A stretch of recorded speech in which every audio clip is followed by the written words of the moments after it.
Aukščiausiasis Dievo asmuo tarė: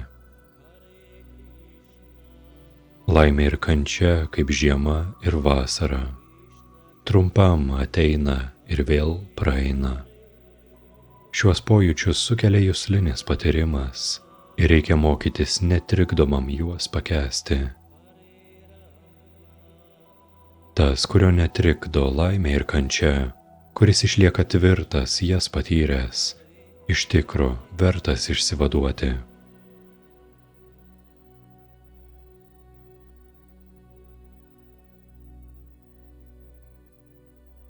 Regintieji tiesą priėjo išvadą, kad tai, kas neegzistuoja, materialus kūnas, nepastovu, o tai, kas amžina, siela, nekinta. Šią išvadą jie padarė ištyrinėję abiejų reiškinių esmę. Žinok, jog tai, kas persmelkia visą kūną, nesunaikinama. Niekas negali sunaikinti amžinosios sielos.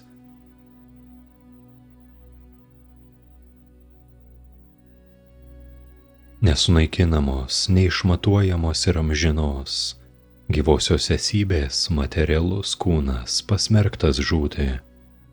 Žinojimo neturi nei tas, kuris mano, jog gyvoji esybė gali ką nors nužudyti, nei tas, kuris mano, jog ji pati gali būti nužudyta. Nes aš nei žudo, nei pats žūva.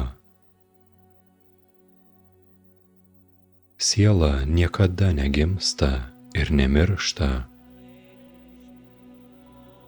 Ji neatsirado praeityje, neatsiranda dabar ir neatsiras ateityje.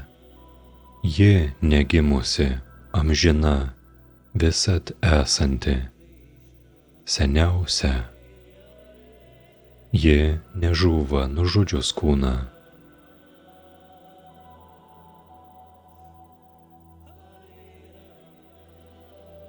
Kaip gali žmogus, suprantantis, kad siela nesunaikinama, amžina, negimusi ir nekintama, ką nors nužudyti arba priversti žudyti?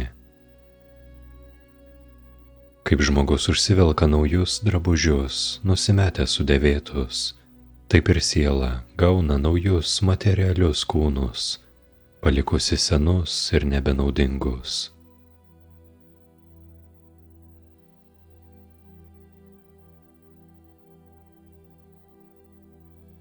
Sielos negali sukapoti į dalis joks ginklas, negali sudeginti ugnis, permerkti vanduo, išdžiovinti vėjas.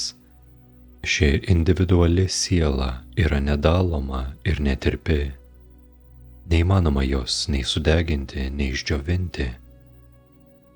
Ji amžina, visur esanti, pastovi, nepajudinama, amžinai ta pati.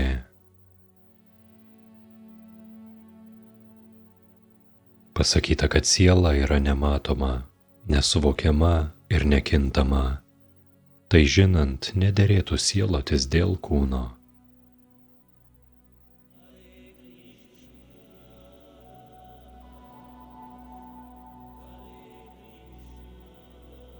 Pradžioje visos sukurtos būtybės esti neišreikštos. Tarpinėje būtyje jos įgyja išreikštą pavidalą, o po naikinimo vėl tampa neišreikštos.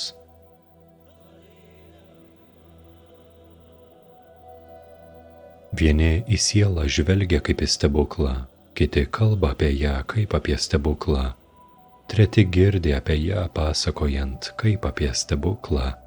Bet yra ir tokių, kurie net išgirdę, niekaip nepajėgia jos suprasti. Kūne esantysis nenužudomas, tad neverta sielotis dėl gyvųjų būtybių.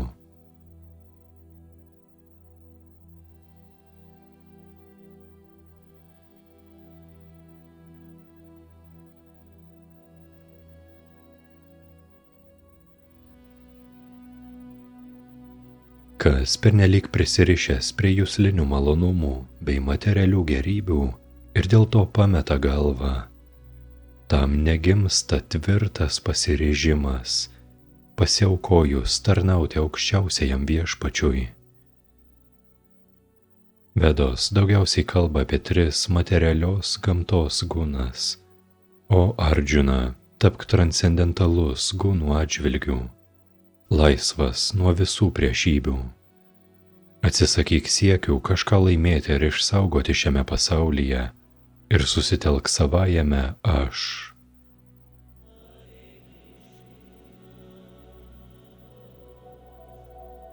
Visas reikmes, kurias patenkina mažas šulinys, gali patenkinti ir didelis vandens telkinys. Taip ir žinantis galutinį vedų tikslą pasiekia visus kitus jų tikslus.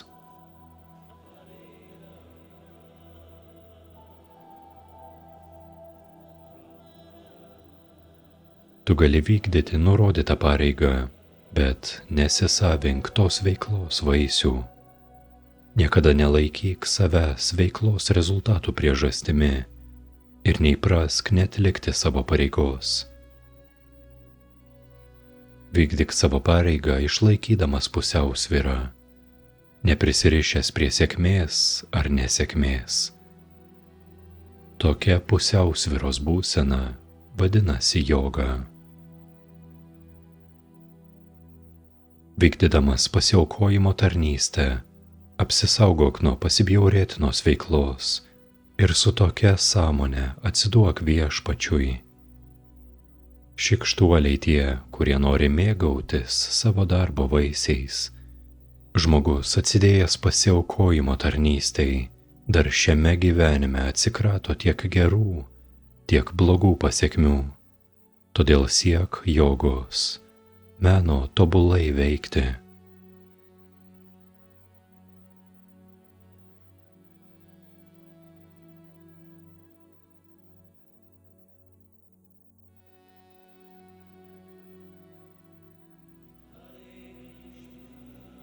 Didieji išminčiai arba aktai su pasiaukojimu tarnaudami viešpačiui išsilaisvina iš veiklos materialiame pasaulyje pasekmių. Taip jie ištrūksta iš gimimo ir mirties rato ir pasiekia būvį be kančių, sugrįždami atgal pas Dievą.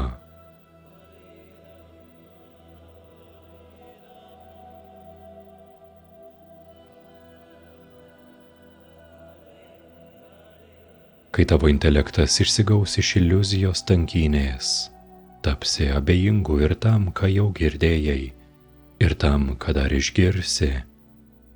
Kai tavo proto daugiau nebetrikdys puošni vedų kalba, kai jis nuolatos bus paniręs į savęs pažinimo transą, tada tu pasieksi dievišką sąmonę.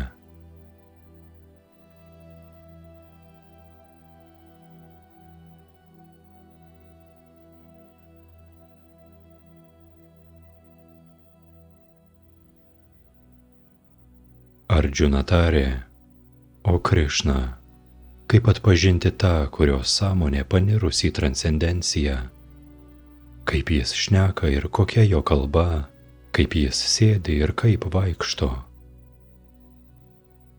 Aukščiausiasis Dievo asmuo tarė, kai žmogus atsisako visų troškimų jusliškai tenkintis, kuriuos prasimano protas, ir kai šitaip apsivalęs jo protas pasitenkina vien savuoju aš, sakoma, kad jo sąmonė tapo grynai transcendentinė.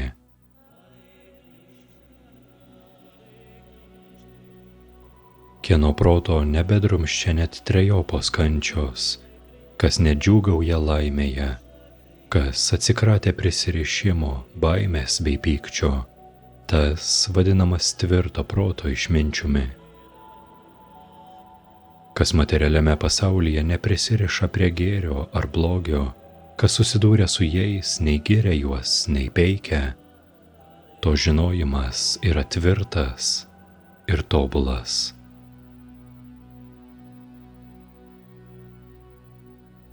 Kas sugeba savo jusles atitraukti nuo juslinių objektų taip, kaip vėžlys įtraukia šarvan savo galūnes, tas yra tvirtos ir tobulos sąmonės. Tvirto intelekto žmogumi laikomas tas, kuris suturi savo jusles, visiškai jas valdydamas, o sąmonę sutelkia į mane.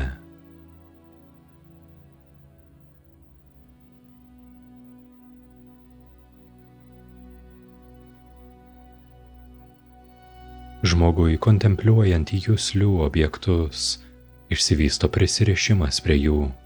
Prisirišimas pagimdo geismą, o geismas sukelia pyktį. Pyktis visiškai paklaidina, o paklydimas aptemdo atmintį. Kai atmintis aptemsta, dingsta intelektas, o dingus intelektui vėl puolama į materijos liūną.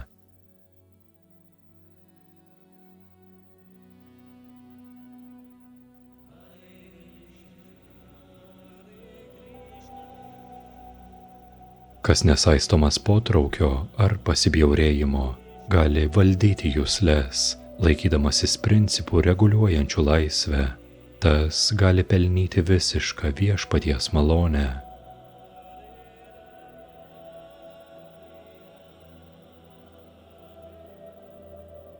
Kas patenkintas savo būviu Krišnos sąmonėje, tam jau nebeegzistuoja trejopos materialios būties kančios. Intelektas to, kuris yra tokios džiugios sąmonės, netrukus įgyja pastovumą.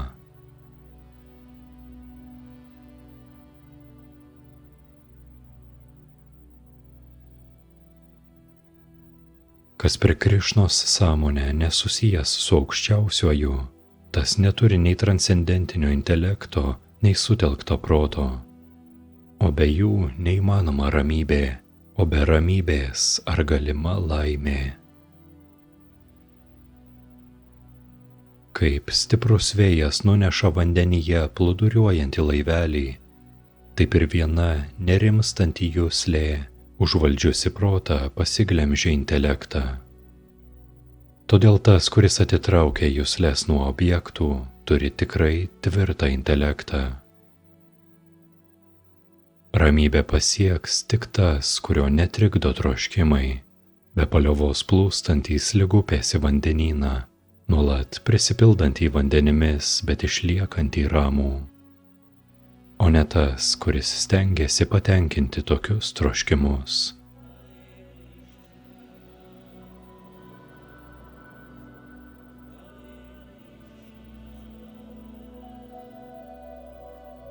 Kas atsisakė noro tenkinti jusles, gyvena neturėdamas troškimų, visiškai atsikratė nuosavybės jausmo ir neturi klaidingos savimonės. Tik tas pasieks tikrą ramybę.